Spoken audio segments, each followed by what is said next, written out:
엔지니어의 한마디 31번째 시간입니다. 좋은 장비보다 좋은 습관이 더 오래 갑니다. 보통 스튜디오를 개업을 하게 되면 기자재들은 돈으로 다 해결할 수가 있어요. 근데 좋은 습관들은 시간으로만 해결이 됩니다. 그래서 엔지니어 커리어를 결정하게 되는 습관이 몇 가지가 있는데 그 첫 번째로 빠르게 판단하고 결정할 수 있는 습관입니다. 예를 들어 컴프를 얼마나 써야 될까?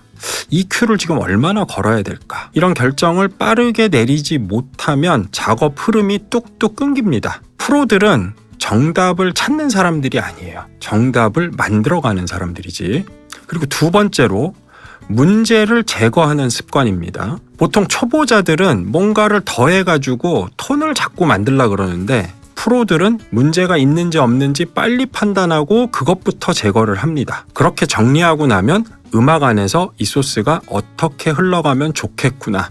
거기에 맞춰서 그 다음 스텝을 밟아가요. 그리고 이렇게 작업을 하는 게 훨씬 빠르고 효율적으로 정리가 됩니다. 그리고 세 번째로 기준점을 잃지 않으려고 하는 노력. 요거 매우 중요한 습관입니다. 스튜디오 엔지니어들이 기자재가 좋으면 무조건 작업이 잘 된다? 그거 틀린 이야기예요. 우선 작업하는 동안 컨디션이 잘 유지가 돼야 되고 청취 볼륨도 일정한 형태로 계속 흘러가야 됩니다. 그리고 피곤하지 않아야 돼요. 귀가. 그러면서 모니터링 시스템에 완벽하게 내가 동화되어 있어야 좋은 작업으로 흘러갑니다. 그리고 네 번째로 생각해 볼 습관은 불필요한 디테일에 너무 집착하지 않는 겁니다. 예를 들어 컴프레서 세팅에서 어택 값을 0.1, 0.2 단위로 움직인다고 해서 그거를 바로 인지를 할 수 있을까요? 릴리즈 값도 마찬가지고요. EQ에서도 때에 따라서는 0.1, 0.2가 귀로 느껴질 수도 있어요. 마스터링 과정 같은 데서는.